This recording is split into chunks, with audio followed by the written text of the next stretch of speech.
There is another theory, which I can understand, which I don't say that I do approve, but I understand that West thinks that they can win easily against Putin. They want to exhaust him in Ukraine, and then they will enter the space, and then Russia in today's territory and shaped like it is today won't exist anymore, and Putin will be overthrown and everything else.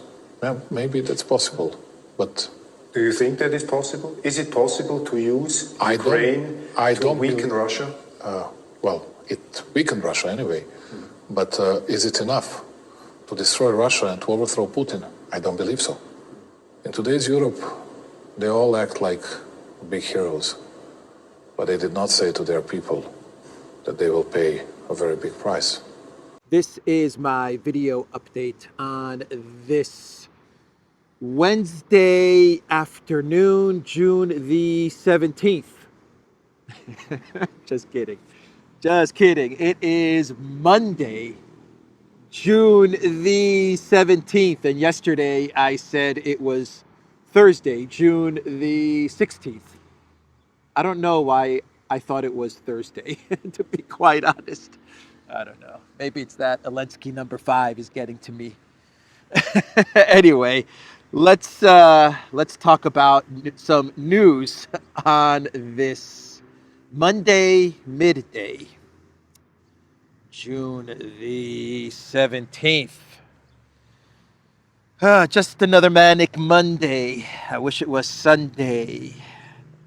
That's my fun day. Let's talk about Meloni, Georgia Meloni.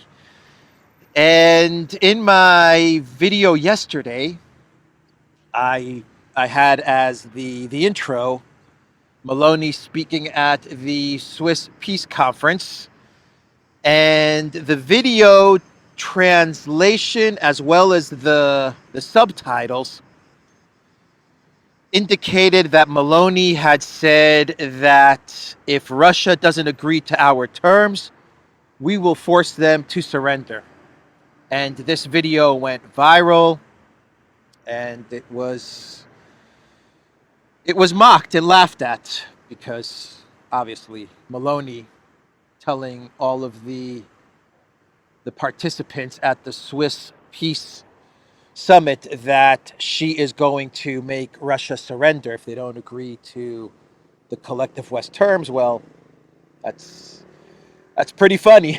that is Annalena Kayakalis clown world level, right?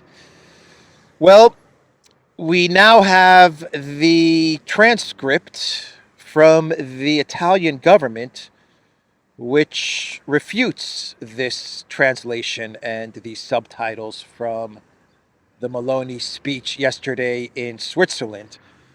Let me read you the transcript from the Italian government, which says that Meloni, in her statement, did not say that she will force Russia to surrender. Here is what the transcript reads. Defending Ukraine means defending that system of rules that holds the international community together and protects every nation.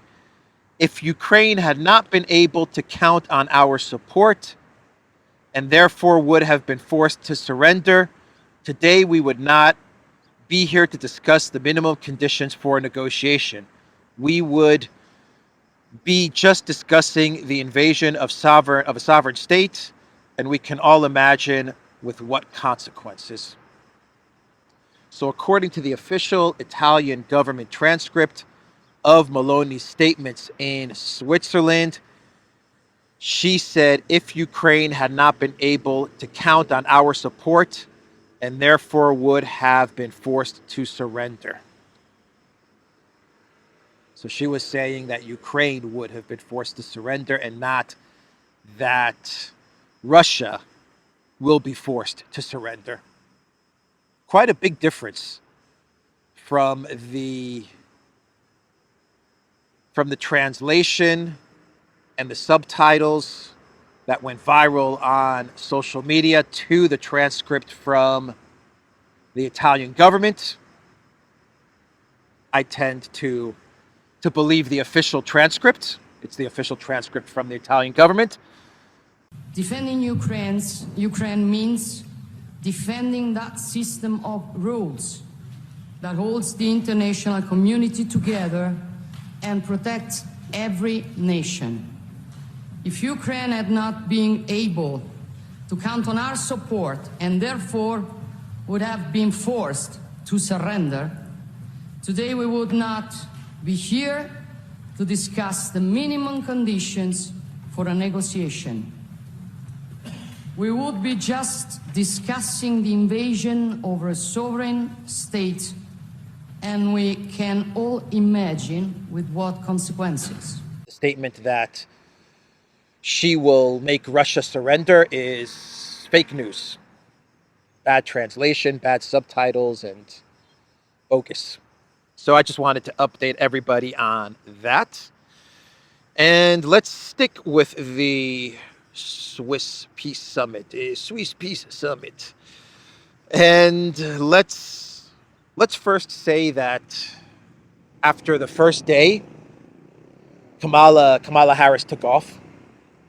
Olaf Scholz also took off.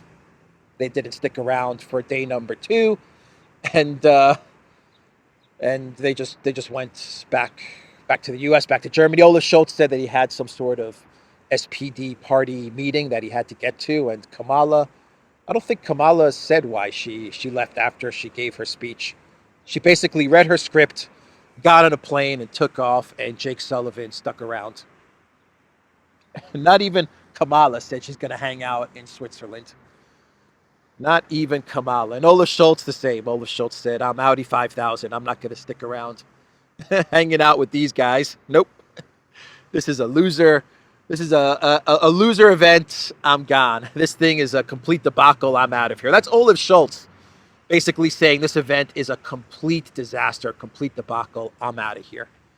If Olaf Scholz isn't going to stick around, then you know that the Swiss Peace Summit really, really did not go well.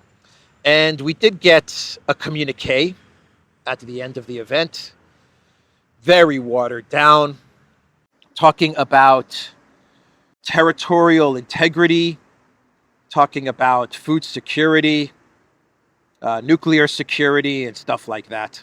That was pretty much the communique. 12 states refused to sign the peace conference declaration. The list of states that refused to sign the declaration. Some of the states that refused to sign: Armenia, Brazil, India, Saudi Arabia, South Africa, and the UAE. You also had 4 organizations, including the UN and the ODYSEE, that did not sign up to the communique. Meanwhile, 79 nations, including Hungary, Serbia, Argentina, Turkey, Georgia, as well as 4 international bodies, joined Ukraine in endorsing the document. Zero Hedge says, while the vast majority of the countries agreed to the document, the representatives of India, Mexico, Saudi Arabia, South Africa, Thailand, and the United Arab Emirates did not sign it, according to the Associated Press. So those are the countries that did not sign up to this declaration. The countries that did end up signing it: Hungary, Serbia, Turkey, Georgia. I guess a lot of people are going to wonder why would Serbia, for example, sign this communique? Why not? You know, if you have Jake Sullivan breathing down your neck, threatening you, telling you better sign this communique or else we're going to do X, Y, and Z to you. If you're Serbia, you sign it. It's such a watered down declaration. It's meaningless. It's such a meaningless, watered down declaration which talks about territorial integrity, talks about nuclear security, talks about food security, and exchanging prisoners and the rights of refugees, stuff like that. Just very, very general, watered down declaration. You might as well sign it. You know, you get the United States off your back for a bit, and you sign up to a pretty much a meaningless document. So I can see why Hungary and Serbia, Georgia, Turkey signed up to this declaration. You lose nothing by signing up to the declaration. I wouldn't be surprised if Russia even told Serbia, yeah. Who cares if you sign it? We don't care. Go ahead. We're not going to hold it against you if you sign this declaration. We understand you're getting pressure from the United States. Go ahead. Sign it. No big deal. So we're already getting talk about a Swiss Peace Summit Part 2. Part 2, a Swiss Peace Summit Part 2. It is going to be a sequel. And even Kuleba, the foreign minister of Ukraine, is talking about a Part 2 taking place. Now, I'm not sure if it's going to, or if they want it to take place in Switzerland. From what I understand, in the next peace summit, which is going to be slated for September, October, Russia is definitely going to be invited. But why would Russia go to Switzerland for a peace summit? Because Russia has said that Switzerland is not neutral in this conflict, so why would they go? But they will be invited, from what I understand. Kuleba said the idea is that the next summit should be the end of the war. And of course, we need the other side at the negotiating table as well.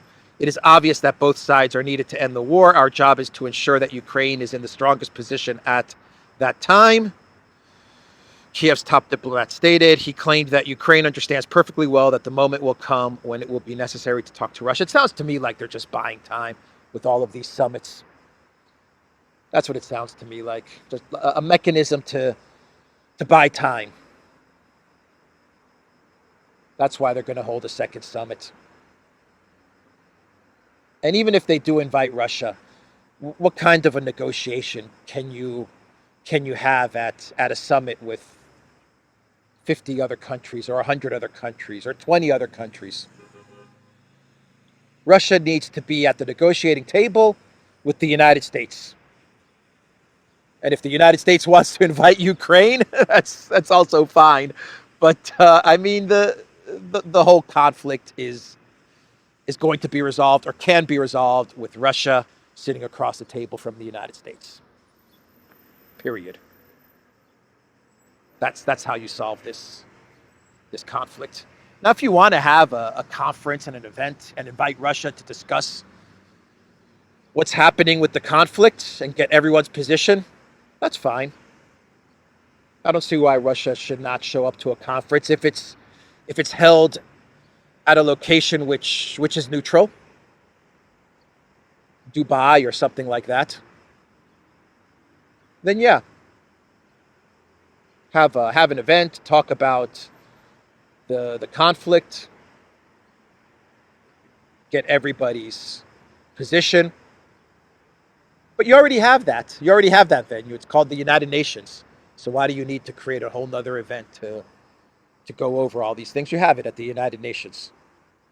So if there's going to be negotiations, like Kuleba is saying, to end the war, well, that event is going to be the United States sitting across the table from Russia. Once again, Kuleba talks about the event is going to end the war because that's going to be the event where Ukraine strengthens its position. They always say that. We're going to negotiate once we strengthen our position. They're just buying time, man. This is classic textbook buying time. When I strengthen my position, then I'll be at the negotiating table, and we'll have a part 2, and then we'll have a part 3, then we'll have a part 4. We'll have a part 5 until I can strengthen my position. But what Medvedev is saying is that every month, every year, every next conference, Ukraine's territory is getting smaller and smaller. That's what Medvedev said in his tweet a couple of days ago. You guys keep on trying to buy time, but the more you're trying to buy time and the more you keep coming out and saying, well, we're going to sit at the negotiating table once our position is strong, your position is getting weaker and you're losing more and more territory until you get to the point where all that's left is just a strip, which is going to be called Ukraine. That's what Medvedev said in a tweet that he put out a couple of days ago.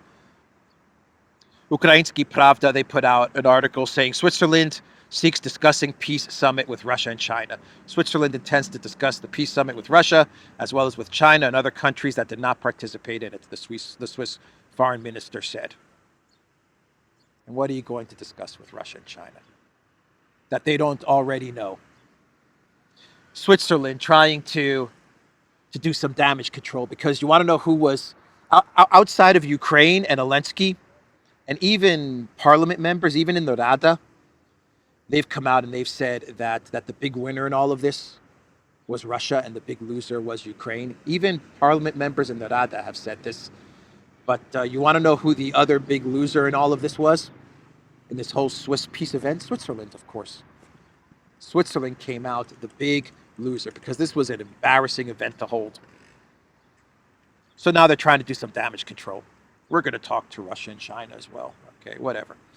So Medvedev, he put out a post, Twitter X post, yesterday when the Swiss peace event wrapped up, and he said that the event was something akin to Orwell's Animal Farm.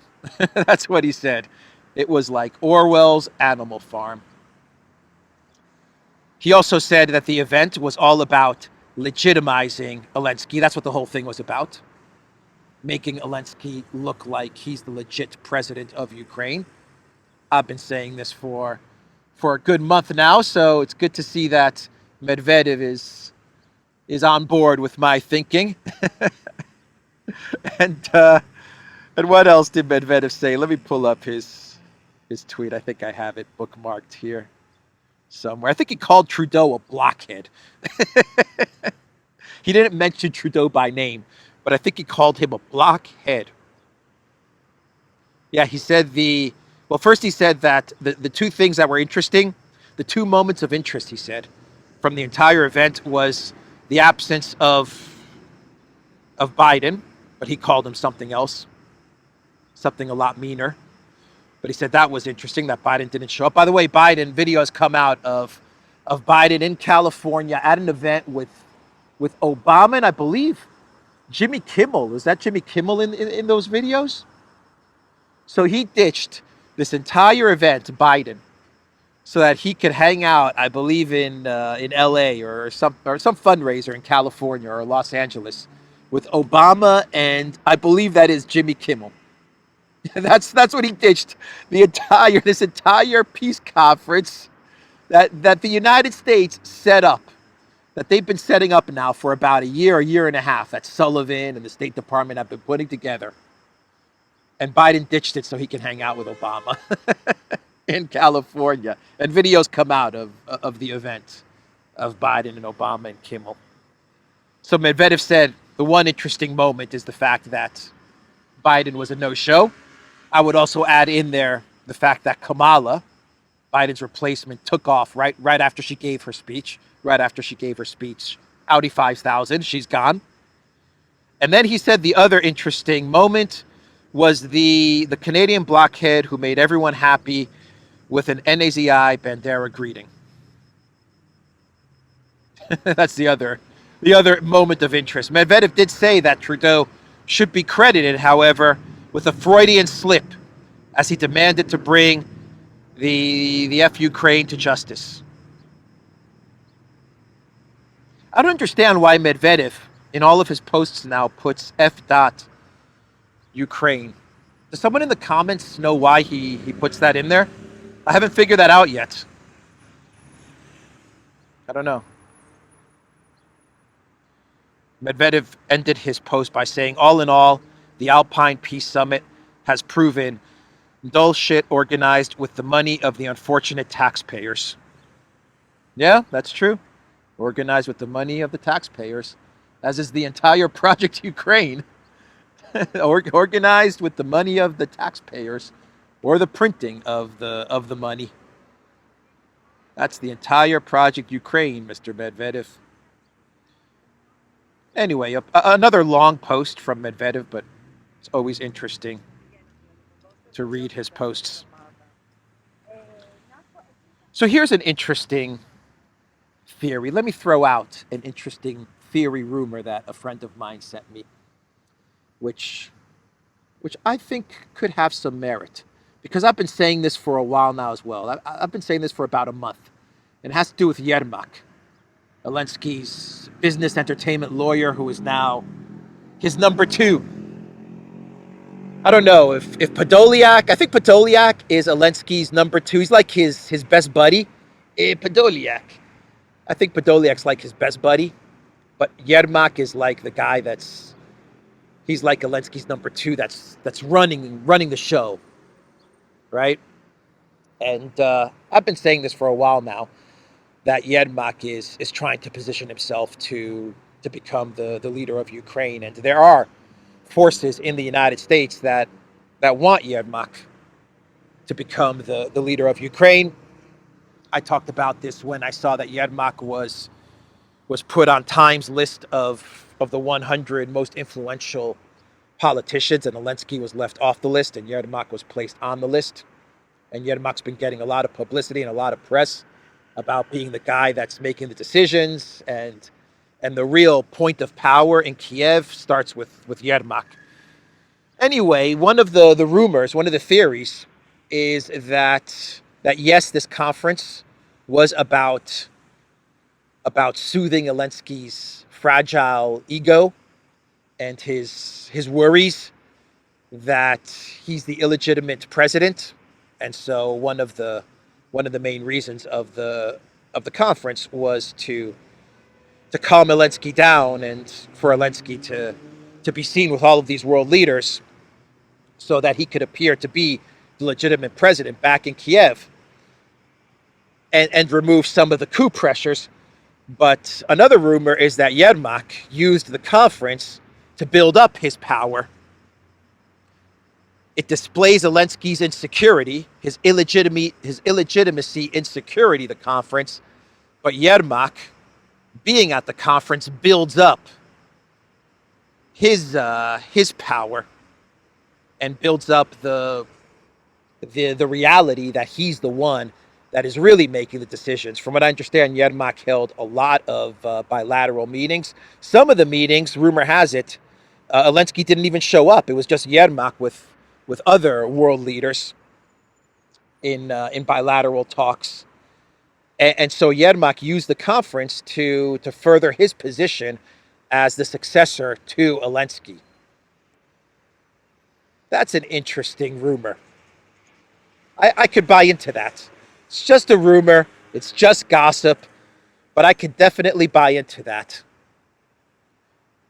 Here we are, 98 countries, or however many countries showed up at this summit. Here we are introducing you to the next leader of Ukraine, Andrei Yermak.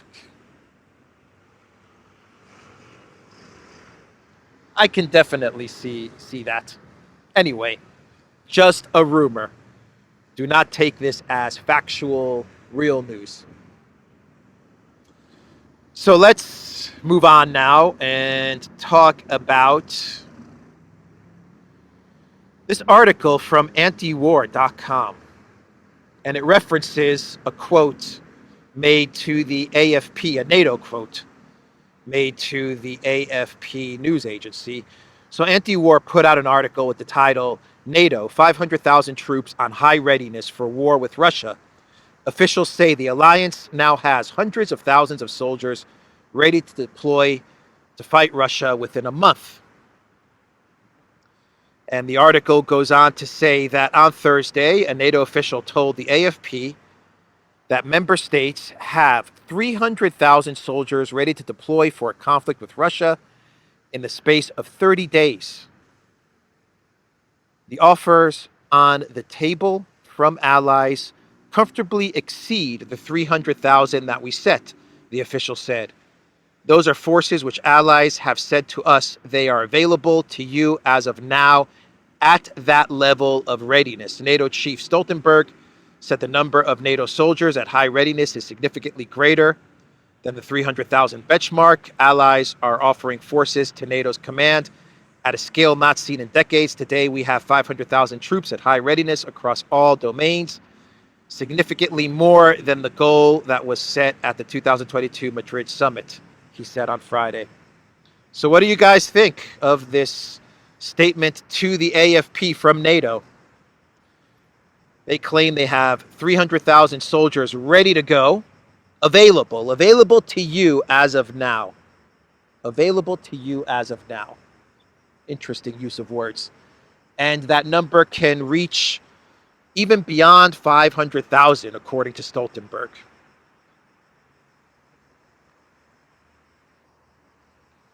What do you guys think? Bluffing? Playing with words? I think they're playing with words. I don't know if you could say this is a bluff, but it's NATO. I think it's NATO and Stoltenberg playing with words. Does NATO have 300,000 soldiers? Yeah. More. Maybe 500,000. If you combine all of Europe, the United States, absolutely. 300,000, 500,000. They say at this level of readiness. That's what they say. Available to you as of now at that level of readiness. I think they're playing with words. Are these troops ready to deploy so they can go to war with Russia? I don't know. Maybe yes, but I don't see it. I don't see it. Are these troops available? Sure. We have these troops. We have these troops available. But are they really available to enter into a conflict with Russia, an attrition war with Russia? I don't know. I don't buy it. And how are these troops going to be deployed into this war? You're just going to start sending 300,000 troops where? Into Ukraine? And Russia's just going to allow them to enter? Is it going to be like some sort of blitzkrieg or something? Troops and tanks and artillery rolling into Ukraine? 300,000? You can't hide 300,000 troops. Russia's going to know.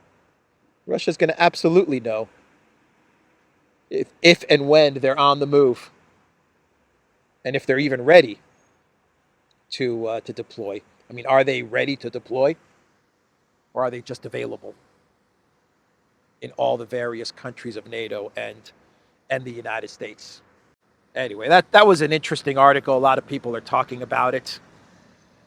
So the Times, they put out an article with the title, Ukraine, arms prices are soaring.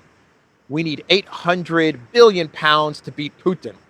The cost of some weapons has risen fivefold since Russia started the war. And in some ways, Zelensky's allies are to blame. 800 billion pounds. Wow. It just gets more and more and more. Just make it an even trillion. Just make it a trillion. We did trillion. £1 trillion, $1 trillion. Just make it $1 trillion. That's what we need to defeat Putin. Wow. So this article from the Times, nothing shocking here. Nothing shocking, as Jane's Addiction said in their landmark album. Nothing shocking. The article talks about how Soviet-made weapons in general, but specifically Soviet weapons, which Ukraine still relies on, is in short supply, and the collective West cannot produce enough to meet Ukraine's needs and to even get remotely close to what Russia is pumping out. And so Ukraine is having to go to the black markets. And what do the weapons dealers say? So there are short supplies of this artillery, of these weapons, huh? And there's high demand, Mr. Ukraine. Well, the prices are going to go up, and they're going up a lot. And Ukraine is having to pay for this. Well, not Ukraine. The European Union, the collective West, the United States. They're paying these weapons dealers a crazy amount of money, and they still can't match what Russia is producing. But they're paying huge amounts of money for weapons sold on the black market. Supply is low, demand is high, and the article is saying that the weapons dealers are laughing all the way to the bank. They are partying it up. That is what the Times is saying. They are partying it up very, very hard. This is This is the best time to be in the weapons business. That is what the Times is reporting. Nothing shocking about this article from the Times. I'm surprised it took them so long to come out and admit what's going on. It took them almost 3 years, 2+ years to finally come out with the truth, which is that Russia is producing more weapons than the collective West could possibly hope to produce, and that so much money is going to the weapons dealers on the black markets. And are they getting quality weapons? Are they getting quality artillery? Nope. We already know that. We know that when Pavel came up with his brilliant 1 million shells idea, he only ended up securing from the black markets how much? 40% of the 1 million, or 30% of the 1 million, and 50% of that 30% of the shells that he was looking to get. 50% of those shells were just duds. And he ended up paying like 5 to 10 times more for those shells. That was Pavel's brilliant idea. Check President Pavel. So that's the article from the Times.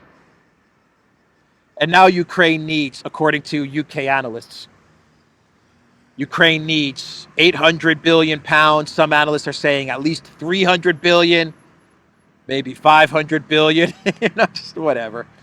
1 trillion, 2 trillion, 10 trillion. What's the difference? Just punch it into the keyboard, press enter. Here's 5 trillion. Just take it. Mark my words, at the end of Project Ukraine, in 2-3 years, once Project Ukraine wraps up, mark my words, there are going to be all kinds of billionaires that come onto the scene, that are buying football clubs and buying real estate all over London and all over New York and Miami. Mark my words. And everyone's going to be saying, who's this guy? Where did this guy come up with his $5 billion net worth? And Wikipedia will create a whole backstory for him. The collective West will construct a whole backstory for this guy who was some NATO general or some Ukraine general or some general in the Polish military, whatever. They'll create some backstory, and he'll be buying Manchester United or Arsenal or whatever football club. Atletico. And that's what's gonna happen in 2-3 years. A lot of new billionaires, multimillionaires, and billionaires will be minted from Project Ukraine. A lot of multimillionaires and billionaires. So let's do one more story. 2 more stories, and we'll wrap this video up. How am I doing on time? Yeah, I gotta wrap this thing up. Oh boy. Photos from the Rheinmetall plant in Ukraine are on the interwebs. This is a plant which is repairing, from what I understand, Leopard tanks, and it's located in Western Ukraine, but it's being kept secret, the location. But photos have now hit the interwebs. That plant is going to be destroyed. The Germany Rheinmetall maintenance plant in the west of Ukraine will be destroyed. It will be located by the Russian military, and they will destroy it. You have got to be absolutely cuckoo crazy to be working at this plant, repairing Leopard tanks. Can you imagine waking up every morning and just wondering, is this going to be the morning when an Iskander missile hits this plant? You've got to be absolutely out of your freaking mind to be going to work at this plant repairing Leopard tanks. But hey, anyway, those photos are on the interwebs. And then we got the news from the Financial Times that in May, Russian gas, natural gas, beat out U.S.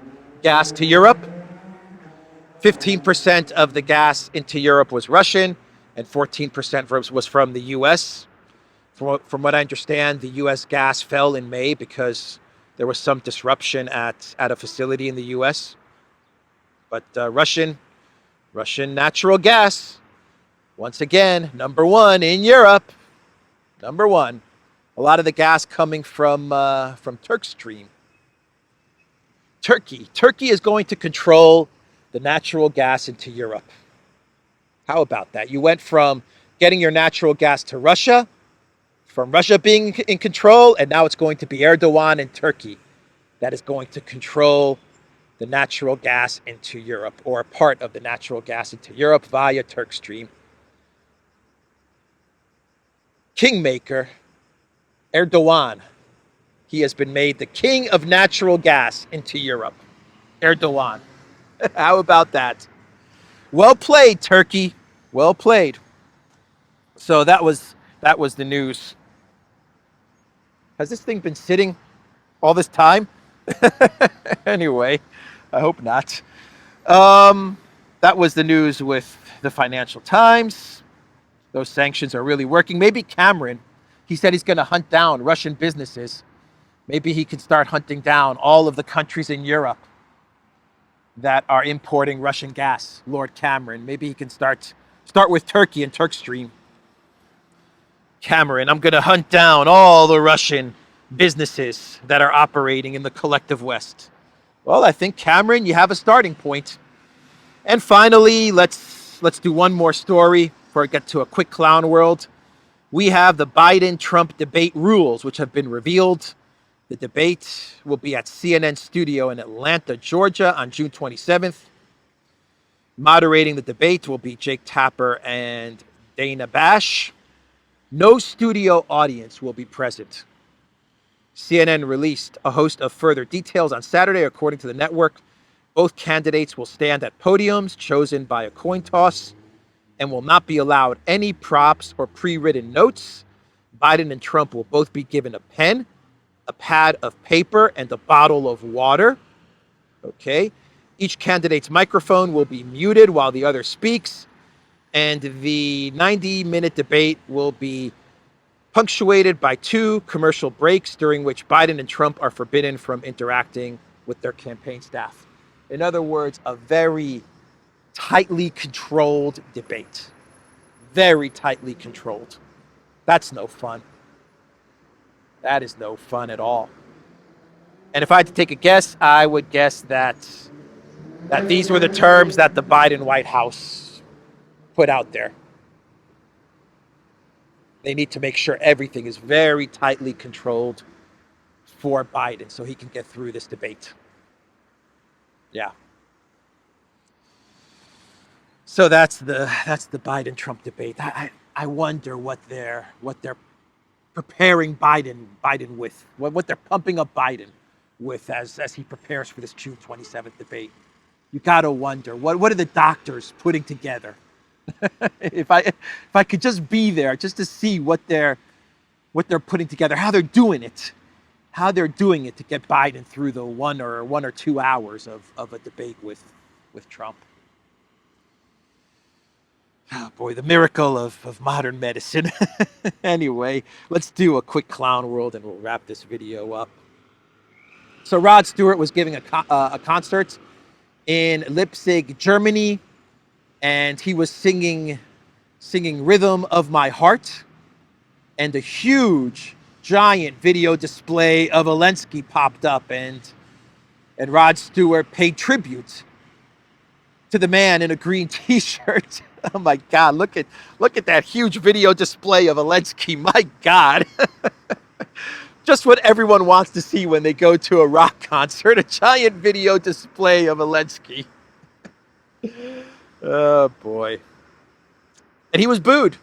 Rod Stewart was booed and jeered by the German concert goers, by his own fans in Germany. They booed him because he showed a giant video image of Zelensky and a tribute to Project Ukraine and to Zelensky. Rod Stewart. If you want my body and you think I'm sexy, come on. What does he say? Come on, sugar? Let me know. Or come on, baby? Let me know. Rod Stewart. Oh, man. So many great musicians and artists have revealed themselves to be complete knuckleheads. It's complete knuckleheads. Or they're completely bought off and they have to do these things. One of the two, or maybe both. U2 has fallen. Bono has fallen. Rod Stewart has now fallen. What a shame. What a shame. Anyway, good to see that the German concert goers know what's up. It's kind of an encouraging clown world when you think about it. Anyway, that's the video, everybody. TheDuran.locals.com. We are on Rumble, ODYSEE, BitChute, Telegram, Rockfit, and Twitter X. And go to the Duran shop. Pick up some merch. Football 24. To pick up some football merch. Take care.